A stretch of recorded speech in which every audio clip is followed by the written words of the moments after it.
Chapter 13 is yet another chapter on Dynasty 19. So we have Yemen, Ra, Mu, Masu, the second continued, and Set Neket. And I'm going to have to figure out how to pronounce that.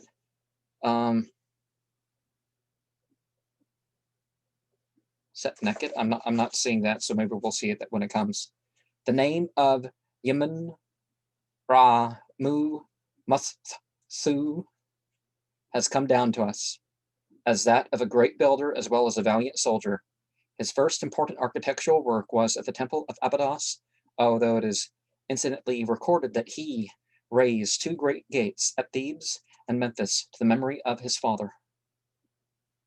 Of the buildings erected by Yemen, Ra, Mu, Masu at Memphis, we have an account written on a stone near the Second Cataract, dated in the 35th year and 13th day of Kiebe, where, in a conversation between the king and Ptah, information is given as to the relations between the king and the Kheta. The entity says, "I have given thee strength and might, and the power of thy arm. In all countries thou hast wounded the hearts of all peoples which are placed under thy feet when thou comest forth on each new day. The great kings of all nations lead to thee a captive people to do homage to thee with their children. They are given unto thee the power of thy strong arm to do with them whatsoever pleases thee, O King Yemen, Ra, Mu, Masu. I have placed in all hearts reverence for thee. The love of all peoples is turned towards thee. Thy manly courage is spread abroad over all the plains, and the fear of thee goes through the mountains. The kings tremble at the thought of thee, and thou art regarded as their established head. They come to thee with a prayer to entreat thy friendship. Thou allowest to live whom thou willest. Thou killest whom it pleases thee. The throne of all peoples is with thee." Some lines further on is the passage which is of importance for us. "The people of Kheta are subjects of thy palace. I have placed it in their hearts to serve thee, while they humbly approach thy person with their productions and the booty and prisoners of their king. All their property is brought to thee. His eldest daughter stands forward at their head to soften the heart of King Yemen, Ra, Mu, Masu. A great inconceivable wonder, she herself knew not the impression which her beauty made on thy heart. Thy name is great and glorious forever. Thou art the most complete example of strength and power. He is inconceivably great who orders and does not obey. Since the time of the traditions of the entities which are hidden in the house of the rolls of writing, from the times of the sun entity Ra down to the history, had nothing to report about the Kheta people, but that they had one heart and one soul with Egypt." To which the Pharaoh replies, "Thou hast committed to me what thou hast created. I do, and I will do all good for thee, so long as I shall be sole king, just as thou hast been. I have cared for the land in order to create as thou hast been. I have cared for the land in order to create for thee a new Egypt just as it existed in the old time. I have set up images for the entities according to thy likeness, even, yea, according to their color and form, which hold possession of Egypt according to their desire. They have formed by the hand of the artist to their desire. They have been formed by the hand of the artist in their temples. Thy sanctuary in the town of Memphis was enlarged. It was beautiful by long enduring works and by well executed works in stone, which are adorned with gold and jewels. I have caused a court to be opened for thee on the north, with a splendid double-winged tower in front. Its gates are like the heavenly orb of light. The people offer their prayers there. I have built for thee a splendid sanctuary in the interior of the walled enclosure. Each entity's image is in the unapproachable shrine and remains in its exalted place. I have provided them with priests and prophets of the land of Egypt, with arable land and herds of cattle. The account of the property of the temple in all things amounts to millions. All thy great 30 years feast of Jubilee are celebrated, and thus has everything which thou hast commanded me been carried out in rich abundance according to thy wish.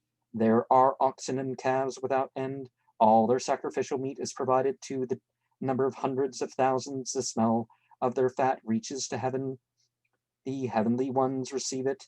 I cause the whole world to admire the completeness of the monuments which I have dedicated to thee. I brand thee with a hot iron the foreign peoples of the whole earth with thy name. They belong to thy person forevermore. Thou hast in truth created them. According to this, Yaman Ra Mu Su had erected the whole northern court of the temple of Ptah at Memphis, together with the propyla belonging to it, and had built a temple within the surrounding wall, remains of which had lately been discovered near the Arab village of Ku Assyria. He had erected images of the entities and had provided the necessary means for the service of the great architect. There is no dearth of statues of Yaman Ra Mu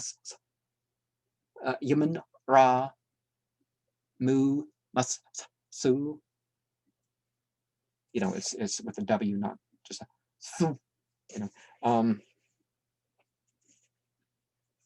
and the members of his family.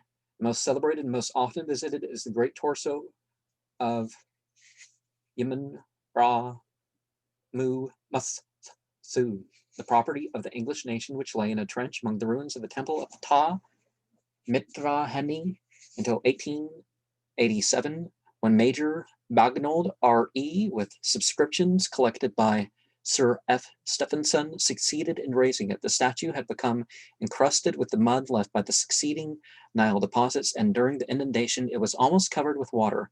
Besides this, smaller statues of the king and of his wife and daughters have been torn away from the grove of palm trees at the same place.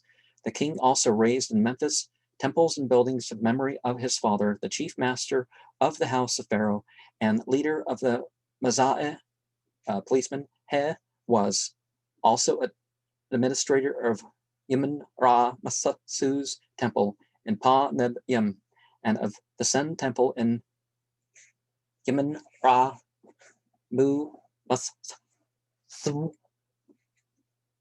in the southern part of Memphis. For the building of this last, the people, the Redskins, were doomed to the laborious task of dragging heavy blocks of stone from Tura across the river to Memphis. These people were likewise employed in building the great pylon called Mariuma of the temple of Ptah, and for a certain Yaman was an architect and chief of the policemen. The family of Yaman, I'm not seeing glyphs, so I'm going to have to just roll with that. Plays an important part in the monumental history of this period. He was probably the immediate oppressor placed by Yaman Ra Mu Masu over the Israelites. The accompanying genealogical tree has been compiled on the authority of the family group preserved in the collection of antiquities at Naples. There's Nepal. So we have that there, which we'll go over. I guess we'll go over here because that's the long paragraph right next to it. So Pen Nes Ta'ue, leader of the foreign people of Cush, Chemes, chief priest of Amsu and of Ast-Sa, Isis, of Coptus, Unnefer, chief priest of Yemen of Thebes, whose wife was Esse, the eldest of Yemen's wives in Thebes. And also we have Camus, a scribe in Yemen's temple at Thebes. Arlemu, chief priest of Imsu and of Ast, of Coptus. But from Unnefer and Essa, we have the children Pa'uer, king's son of Cush, whose child was Yemen Yem Appa, king's son of Cush. Their other children were Yemen Appa, chief priest in Heliopolis, Hora, architect and chief priest of Unher, of Thinis, Yemen Yem An, leader of the Maza'e and chief architect of leader of the foreign people, who was with Ho'er A'e, the female singer of Yemen, and Nefert Yoreh, female singer of Yemen. And they were of a generation with Yemen An, commander of the warrior chariots, Ha'a'e, chief priest of Mentu of Hermonthis, Pa'a'e, leader of foreign cavalry, Su'aner, president of the prophets, and their parent was Chemes, the chief priest in the temple of Ptah of Memphis, and Usek Meheh, the female singer of Yemen and Thebes, and her brother was Pa Nepheh, who was a leader of foreign people. Like Abydos and Memphis, Thebes was also an object of the special care of Yemen Ra Mu Mas Su. New temples were erected on both sides of the river, or those which existed were enlarged. In the great sanctuary of Abt Karnak, the king first completed the hall of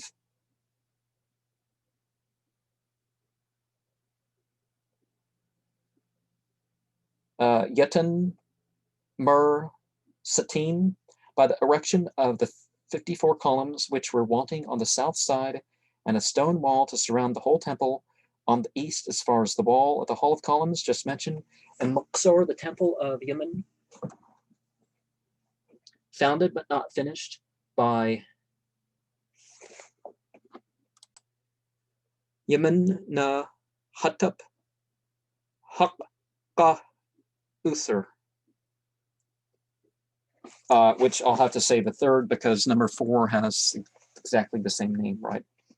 Was completed. The 2 splendid Rapailaa were placed before it, and 2 beautiful obelisks were rested beside the colossal granite statue of the king. On the western side, the temple of the dead, built by Yatun Mur Satin at Old Gurna, was finished on the southwestern side of it in the special temple of victory called the Ramesseum. I see that, but EU is like a U sound in Greek, so well, I know that's not the Greek names of the letters, but was dedicated to the entity Yemen. Here stood also the largest statues of the king, which according to tradition Cambyses threw down when he visited Thebes in Nubia. Yemen Ra Mu Mas Thu founded Pa Ra near Der, Pa Yemen near Wadi Sharabua, and Pa Ptah near Ngerf Hussein. Above all, he excavated that magnificent rock temple at Abu Simbel, the facade of which surpasses everything which imagination can picture, there in Nubia, in a solid wall of rock, far removed from human habitations. A temple was hewn out and dedicated to the great entities of the land, to Yemen of Thebes, Ptah of Memphis, Horium Khu of Heliopolis, and to the new entity that they were treating as a god,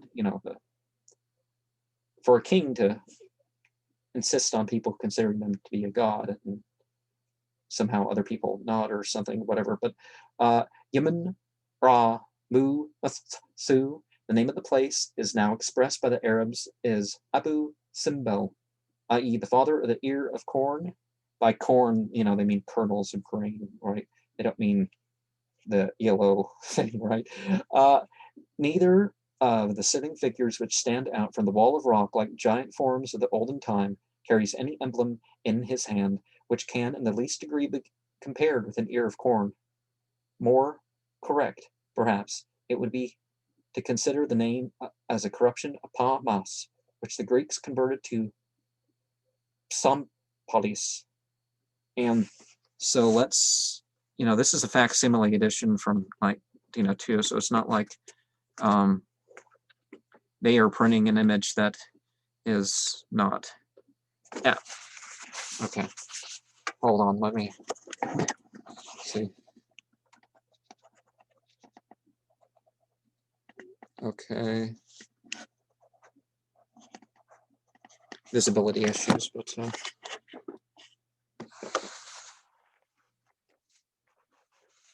oh, maybe if I flip this way, you can get a better look at that for a second there. So the plan of the section, the Great Temple at Abu Simbel, the entrance, the Great Hall, supported by 8 Osirid columns, second hall, supported by 4 square columns with religious subjects on the wall. The third hall was similar subject sanctuary with an altar in the middle, and at the end 4 seated figures of Ptah, Gimin, Hor, and Horus, and Gimin, Ra, Mu, Mus, Su, although Gimin, Ra, Mu, Mus, Su raised his monuments in Thebes and went up to the old capital of the empire to celebrate the festival of Gimin. Although he held public courts in Memphis to take counsel about the gold fields in the Nubian country and visited Abydos to see the tombs of the kings and the temple built by his father, not to mention Heliopolis, in which he dedicated a temple and obelisk to the sun entity, neither these nor other cities formed his permanent abode. On the eastern frontier of Egypt, in the lowlands of the Delta, in Zuan Tanis, was the royal residence of this pharaoh, connected with the sea by its situation on the then broad and navigable Tanitic arm of the Nile, and commanding also the entrance of the great road covered by the Khatams or fortresses, which led to Palestine either through Pelusium or through Migdal. Zuan Tanis was, in the proper sense of the word, the key of Egypt, impressed with the importance of the position of the great city. Yemen, Ra, Mu, Su transferred his court there and strengthened its fortifications and found a new temple city dedicated to Yemen, Ptah, Horyamku, with whom, as a fourth, he associated the foreign Baal Sutaks. With the newly established entities, the king united himself both in effigy and in name, and there appeared in due course an Yemen of Yemen, Ra, Mu, Su, Ptah, Horyamku, and a Sutaks. The new temple city had a superabundance of statues and obelisks, memorial stones, and other works, the most remarkable of all being the memorial tablet inscribed with the date of the year 400 of King Nub. From several records found among the ruins of Tanis, much information of a historical mythological character is derived, incidentally, for the knowledge of which we are indebted to M.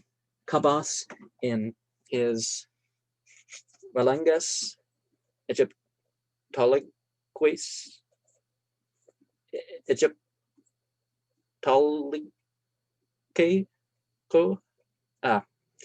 I don't know how you're supposed to pronounce that.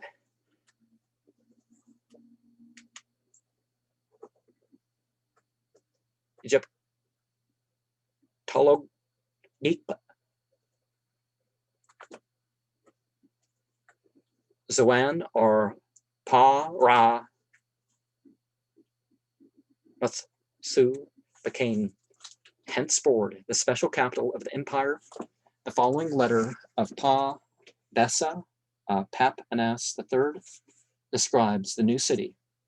The writer says, "So I arrived in the city of Yemen, Ra, Mu, Su, and I have found it excellent, for nothing can compare with it on the Theban land and soil. Here is the seat of the court. It is pleasant to live in. Its fields are full of good things, and life passes in constant plenty and abundance. Its canals are rich in fish. Its lakes swarm with birds. Its meadows are green with vegetables. There is no end of the lentils, melons, with a taste like honey, grow in the irrigated fields. Its barns are full of wheat and durra, and reach as high as heaven. Onions and sesame are in the enclosures, and the apple tree blooms. The vine, the almond tree, and the fig tree grows in the gardens. Sweet is their wine for the inhabitants of Spent, the red land. They mix it with honey. The red fish is in the lotus canal, the borean fish in the ponds. Many kinds of bory fish, besides carp and pike, in the canal of Pa Haratha. Fat fish and Kipte Penu fish are in the pools of the inundation. Taha Uwaz fish in the full mouth of the Nile, near the city of the conqueror, Tunis. The city canal, Bashenhor, produces salt. The lake region of Pahir Natron, their sea ships enter harbor. Plenty and abundance is perpetual in it. He rejoices who has settled there. My information is no jest. The common people, as well as the higher classes, say, come hither. Let us celebrate to him his heavenly and his earthly feast. The inhabitants of the reedy lake, Tathe, arrived with lilies, those of Shenhor with papyrus flowers, fruits from nurseries, flowers from the gardens, birds from the ponds were dedicated to him. Those who dwell near the sea came with fish, and the inhabitants of their lakes honored him. The use of the conqueror's city were perpetually clad in festive attire. Fine oil was on their heads of fresh curled hair. They stood at their doors, the hands laden with the branches and flowers from Pahtar, with the garlands from Pahir. On the day of the entry of King Yemen Ra Mu Masu, the entity of war, Mentu, upon the earth in the early morning of the month feast of Keheth, that is on the first of Kuyak. All people were assembled, neighbor with neighbor, to bring forward their complaints. Delicious was the wine for the inhabitants of the conqueror's city. Their cider was like, their sherbets were like almonds mixed with honey. Theirs was beer from Kati, Galilee, in the harbor, wine in the gardens, fine oil in the lake Sagabi, garlands in the apple orchards. The sweet song of women resounded in the tunes of Memphis. So they sat there with joyful heart, or walked about without ceasing. King Yemen Ra Mu Masu, he was celebrated as a god by them. In spite of the unexplained names of the fishes and the plants, the scribe could hardly have given a clearer or livelier account of the impression made upon him by the new city of Yemen Ra Mu Masu in its festival attire on the day of Pharaoh's entry. It is the very same place which is spoken of in what we call the Old Testament as one of the two places in which the king called Arai Miskanoth, i.e. the treasure of the cities, or temple cities to be built for him. Now, Tanakh never really refers to itself as the Old Testament, and doesn't the Bible have Jesus say, yeah, I didn't come to do away with any of the law, I came to refurbish it? That kind of means something a whole lot different than an Old Testament. It's like, oh, I'm going to tell you what the Testament, what the commandment really was. The new Pharaoh, who knew not Joseph, and who adorned the cities of Yemen, Ra, Mu, Masu. I'm not sure how much that name, maybe it's only part of that name is there, but and Pathom, with the temples and treasuries, can be no other than Yemen, Ra, Masu. Maybe it's Ra, Mas.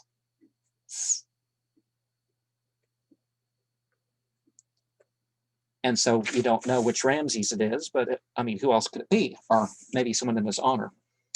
He is undoubtedly the pharaoh of the oppression and the father of that unnamed princess who found Moses in the little papyrus bark among the flags of the river. While the fact that this pharaoh was the founder of Yemen, Ra, Mu, Masu is so unquestionably demonstrated by the Egyptian records that the inscriptions do not mention the Israelites by name. Well, not mentioning is reason to doubt, but it must therefore be supposed that they were included in the general term of foreigners. I mean, if there weren't anywhere near as many as people tend to think, then, oh yeah, this one village over here, I don't need to tell every tribe name. From this time in the great future history of the empire, Zawantanis is of every great importance here. In the wide plains, the host of warriors and chariots were mustered to be exercised in the maneuvers of battle, and in the harbors of the river from seagoing ships, and their crews came from this place. Trahota the first Kasper Mas, the third, had started in his war against Western Asia. It was to Tunis that Yemen Ra Mu Mus had directed his return from Thebes. Here he had received the embassy of peace from the king of Keta, and from hence Moses led the Hebrews out of the land of bondage to the land of promise. And they may not have been known as Hebrews yet at that time. Hebrew, Hebrew, but similar terms that became Hebrew, right? The numbers of foreign prisoners who, in the campaigns of the Egyptians, were transplanted to the Nile Valley must, under Ramses Sesostris, have reached an unprecedented height. So, Yemen, Ra, Mu, Mus, Su. If we add to these the descendants of the foreigners brought into Egypt by former wars, a total number is reached which certainly amounted to a third and probably still more of all the families of Egypt. So far as the contemporary information will allow us to judge, it was the custom to place the northern groups of the south and the southern people in the north in order by this prudent measure to prevent any dangerous combination of neighbors related by blood. And so that could be it.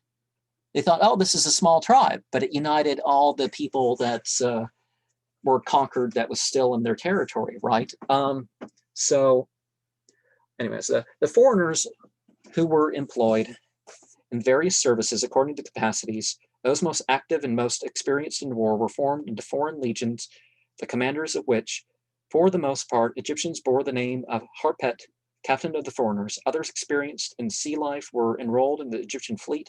Others again were assigned places in the royal palace, are the temples, in the households of distinguished personages, while no less a number were employed on the buildings, in the quarries, or in the mines. The king's name was branded upon them to prevent their flight and to facilitate their recapture.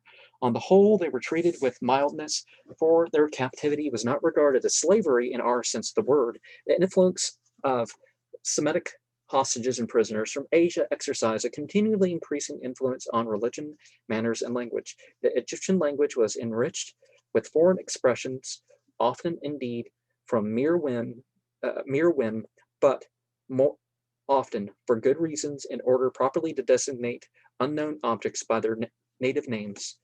The letters and documents of the time of the Ramessides are full of Semitic words that are introduced. The learned court scribes especially seem to have felt a sentimental craving for the use of foreign words in order to give themselves, in the eyes of the public, an air of learned culture. The Egyptian expressions for designating a hero was supplanted by the words Mohar or Ariel, from the Semitic, the chief. The Egyptian Nefer, a young man, was changed for the Semitic name Arana. The army was in the same way called Zabah, and many other incongruous expressions were adopted. The young Egyptian world, satiated with the traditions of the past thousands of years, which had now vanished away, found a pleasure in the fresh and lively vigor of the Semitic spirit, to which a different and more attractive view of the universe gave a forward impulse. Subjoined is the literal translation of a letter from a master to his former pupil, who, having become a royal scribe, entertained the belief that while portraying his hero in an artificial and confused composition, he had achieved a masterpiece. The answer of the priestly teacher is as biting as it is scrupulously respectful. The words borrowed from the Semitic are given in the French expressions answering to them. Thy piece of writing has too much gleam. It is a cargo of high-flown phrases, the meaning of which may be the reward of those who seek for it. A cargo which thou hast laden at thy pleasure, I describe, a champion, so sayest thou repeatedly. We on the other hand say, is there truth in thy portraiture? Set out, examine thy yoke. The horses gallop like foxes. Their eye is reddened. They are like the hurricane when it bursts forth. Put on the armor, seize the bow. We will admire the deeds of thy hand. I will portray for thee the likeness of a champion. I will let thee know what he does. Thou hast not gone to the land of Keta, neither hast thou beheld the land of Opa. The appearance of Adama, thou knowest not. Likewise the land of Egeda'ah, what what is it like? The Zor of Sesostris and the city of Haleb is on none of its sides. How is its ford? Thou hast not taken thy road to Kadesh and to Baki, neither hast thou gone to Shashu with numerous foreign soldiers, neither hast thou trodden the way of the Migron, where the heaven is darkened in the daytime. It is planted with maple trees, oaks, and acacias, which reach up to heaven, full of beasts, bears, and lions, and surrounded by Shasu in all directions. Thou hast not gone up to the mountains of Shawa, neither hast thou trodden it, where thy hands hold fast to the rim of thy chariot. A jerk has shaken the horses in drawing it. I pray thee, let us go to the city of Ha-Beratha. Thou must hasten to its ascent after thou hast passed over its ford in front of it. Do thou explain the relish for the champion. Thy chariot lies there before thee. Thy strength is fallen lame. Thou treadest back the backward path at eventide. All thy limbs are ground small. Thy bones are broken to pieces. Sweet is thou awakest. There has been a time for the thief in this unfortunate night. Thou wast alone in the belief that the brother would not come to the brother. Some grooms enter the stable, and the horse kicks out. The thief goes back in the night. Thy clothes are stolen. Thy groom wakes up in the night. He sees what has happened to him. He takes what is left. He goes to the evildoers. He mixes himself up with the tribes of the Shasu. He acts as if he were an Amu. The enemies come. They feel about for the robber. He is discovered and is immovable from terror. Thou wakest. Thou findest no trace of them, for they have carried off thy property. Become again a champion who is fully acculturated. Let thy ear be full of that which I will relate to thee besides.